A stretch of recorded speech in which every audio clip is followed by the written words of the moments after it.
910 நாட்களுக்கு மேல உங்க மண்ணுக்காக போராடிட்டு இருக்கீங்க.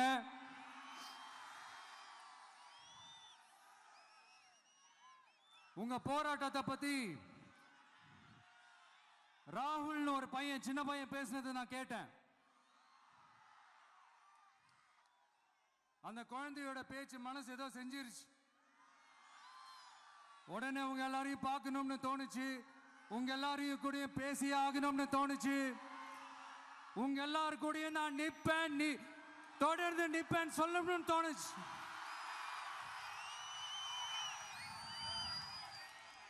ஒவ்வொரு வீட்டுக்கும் ரொம்ப முக்கியமானவங்க அந்த வீட்டில் இருக்கிற பெரியவங்க தான். அதே மாதிரி தான் நம்ம நாட்டுக்கு ரொம்ப முக்கியமானவங்க உங்களை மாதிரி விவசாயிங்க தான். அதனால உங்களை மாதிரி விவசாயிகளோட காலடி மண்ணை தொட்டு கும்பிட்டு தான் என்னோட பயணத்தை தொடங்கணும்னு ஒரு முடிவோட தான் இருந்தேன்.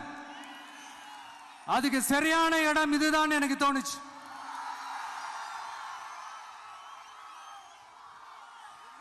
என்ன உங்க வீட்டில் இருக்கிற ஒரு மகனா என்னோட கள அரசியல் பயணம்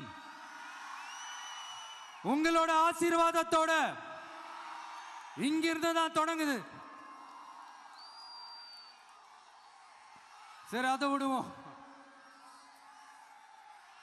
நம்மளுடைய முதல் மாநில மாநாட்டில் நம்ம கட்சியினுடைய கொள்கையை பத்திலாம் நான் எடுத்து சொன்னேன். அதுல ஒண்ணுதான் இயற்கை வள பாதுகாப்பு.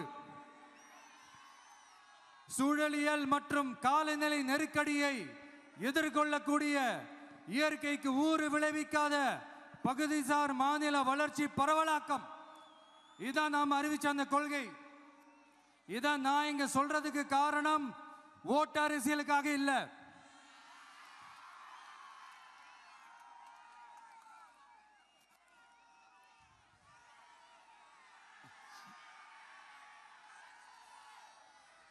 இன்னொரு தீர்மானம் அதே மாநில மாநாட்டில் நான் சொன்னேன். அது விவசாய நிலங்கள் பாதுகாப்பு கொள்கை தீர்மானம். அதுல காஞ்சிபுரம் மாவட்டம் பரந்தூரில் 1000க்கும் மேற்பட்ட ஏக்கர் பரப்பளவில் 13 நீர்நிலைகளை அழிச்சு சென்னையை நிரந்தரமாக வெள்ளக்காடாக்கும் திட்டத்தை ஒன்றிய மாநில அரசுகள் கைவிட வேண்டும் வலியுறுத்தின. அது மட்டும் இல்லாம இந்த மண்ணுக்காகவும் மக்களுக்காகவும் நம்ம விவசாயிகள் பாதிக்கிற இந்த திட்டத்துக்கு எதிராக சட்ட போராட்டம் நடத்தவும் தயங்க மாட்டோம்னு சொல்லியிருந்தோம். அதை இங்க உங்க முன்னாடி ரொம்ப ஸ்ட்ராங்கா வலியுறுத்துறேன். இந்த பிரச்சனையில நான் உங்களோட உறுதியா நிற்பேன். இன்னொரு முக்கியமான விஷயம், நம்மளை ஆண்டுகிட்டு இருக்கிற ஒன்றிய அரசுக்கும் மாநில அரசுக்கும் நான் சொல்லணும்னு நினைக்கிறேன். நான் இங்க வளர்ச்சிக்கு எதிரானவெல்லாம் கிடையாது. ஏர்போர்ட்டே வரக்கூடாதுன்னு நான் சொல்லல, இந்த இடத்துல வரக்கூடாதுன்னு நான் சொல்றேன். இதை நான் சொல்லலன்னு வைங்களேன், இவன் வளர்ச்சிக்கு எதிரானவன் அப்படி இப்படின்னு சொல்லி ஒரு கதையை கட்டி ஆரம்பிச்சிருவாங்க. சரி, நமக்கு அதை பத்திலாம் கவலை இல்லைன்னு வைங்க. எல்லாத்துக்கும் மேல இன்னைக்கு இந்த பூமியில வாழ்ற எல்லா உயிரினங்களோட இருப்பையும் புவி வெப்பமயமாதல் பயமுறுத்திட்டு இருக்கு. அதனுடைய ரிசல்ட் தான் ஒவ்வொரு வருஷமும் இந்த மழை காலத்துல வெள்ளத்துல சென்னை சிட்டி எப்படி தத்தளிச்சுக்கிட்டு இருக்கிறது நம்ம பார்க்கிறோம். இப்போ ரீசன்ட் டைம்ல எடுத்த ஒரு அறிவியல் ஆய்வுல இப்படி ஒவ்வொரு வருஷம் சென்னையில வர ஃப்ளட்டுக்கு காரணமே இங்க இந்த சுற்றுவட்டார பகுதியில் இருக்கிற சதுப்பு நிலங்களை நீர்நிலைகளை அழிச்சது தான் சொல்லுது. இப்படி ஒரு சூழல் இருக்கும் போது 90% ஆஃப் விவசாய நிலங்கள் 90% ஆஃப் நீர்நிலைகளை அழிச்சு இங்க அந்த பரந்தூர் விமான நிலையத்தை கொண்டு வரணும்னு எடுக்கிற அந்த முடிவை எந்த அரசா இருந்தாலும் அது மக்கள் விரோத அரசா தான் இருக்க முடியும்.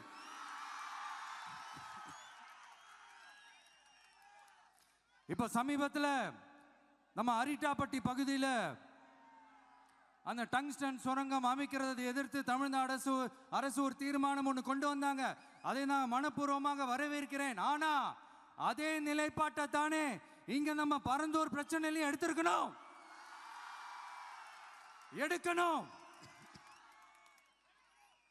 எப்படி அரிட்டாப்பட்டி பகுதி மக்கள் நம்ம மக்களோ அதே மாதிரி தானே பரந்தூர் மக்களும் நம்ம மக்கள்.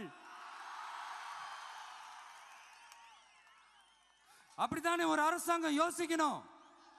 ஆனா அப்படி செய்யலையே. ஏன் செய்யல? ஏன்னா இந்த விமான நிலையத்தையும் தாண்டி இந்த திட்டத்தில் அவங்களுக்கு ஏதோ ஒரு லாபம் இருக்குது.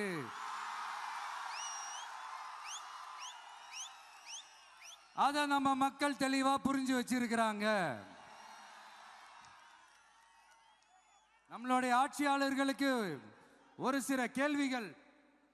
நீங்க எதிர்கட்சியா இருக்கும் போது 8 வழிச்சாலையை எதிர்த்தீங்க, அந்த காட்டுப்பள்ளி துறைமுகத்தை எடுத்தீங்க. அதே தானே இங்கேயும், அதே நிலைப்பாடு தானே இங்கேயும் எடுக்கணும்.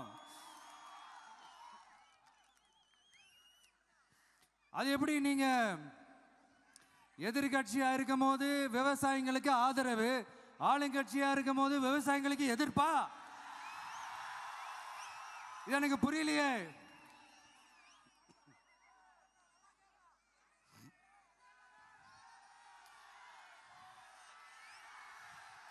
அதனால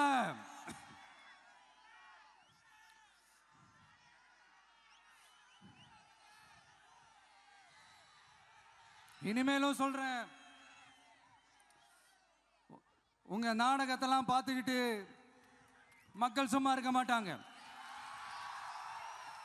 நீங்க உங்களோட வசதிக்காக அவங்களோட நிக்கிறதும் அவங்களோட நிக்காம இருக்கிறதும், நாடகம் ஆடுறதும் நாடகம் ஆடாம இருக்கிறதும், அது சரி. நம்புற மாதிரியே நாடகம் ஆடுறதுல தான் நீங்க கில்லாடிங்களாச்சு. அதையும் மீறி நம்ம விவசாயிங்க உங்க போராட்டத்துக்கு எதிராக போராடினாங்கன்னா பிரச்சனை தான். அதனால இனிமேல் உங்க நாடகத்தை பார்த்துக்கிட்டு மக்கள் சும்மா இருக்க மாட்டாங்க. உங்களோட இந்த விமான நிலையத்துக்காக நீங்க ஆய்வு செஞ்ச இடத்தை மறு ஆய்வு செய்யணும்னு ஒன்றிய அரசுக்கும் மாநில அரசுக்கும் நான் கேட்டுக்கிறேன். விவசாய நிலங்கள் இல்லாத இந்த பாதிப்புகள் குறைவா இருக்கிற இடங்களா பார்த்து உங்களுடைய விமான நிலையத்தை கொண்டு வாங்க. வளர்ச்சி தான் மக்களை முன்னேற்றம். ஆனா அந்த வளர்ச்சின்ற பேர்ல நடக்கிற அழிவு மக்களை ரொம்பவே பாதிக்கும்.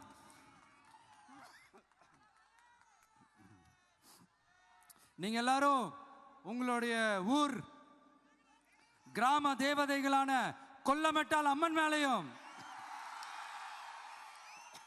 எல்லை அம்மன் மேலையும் ரொம்பவே நம்பிக்கை வச்சிருக்கீங்கன்றது எனக்கு தெரிஞ்சது. அந்த நம்பிக்கையை இழந்துடாதீங்க. உங்களுக்காகவும் உங்க ஊருக்காகவும் இனி உங்க வீட்டு பிள்ளையான நானும் தமிழக வெற்றி கழகத்தோட தோழர்களும் சட்டத்துக்கு உட்பட்டு எல்லா வழிகளிலும் உங்களோட உறுதி அனுப்பேன். உங்களோட ஊருக்குள்ள ஏகனாபுரம் ஊருக்குள்ள வந்து அந்த திடல்ல தான் உங்க எல்லாரையும் மீட் பண்ணணும்னு நினைச்சேன். ஆனா எனக்கு பர்மிஷன் கிடைக்கல. இங்க தான் பர்மிஷன் கொடுத்தாங்க. நான் ஏன் ஊருக்குள்ள வரணும்னு தடையின்னு எனக்கு தெரியல. இப்படிதான் கொஞ்ச நாளைக்கு முன்னாடி நம்ம புள்ளிங்க ஒரு நோட்டீஸ் கொடுத்ததுக்கு தடை விதிச்சாங்க. ஒரு துண்டு சீட்டு நம்ம புள்ளிங்க கொடுத்ததுக்கு. அது ஏன்னு எனக்கு புரியல.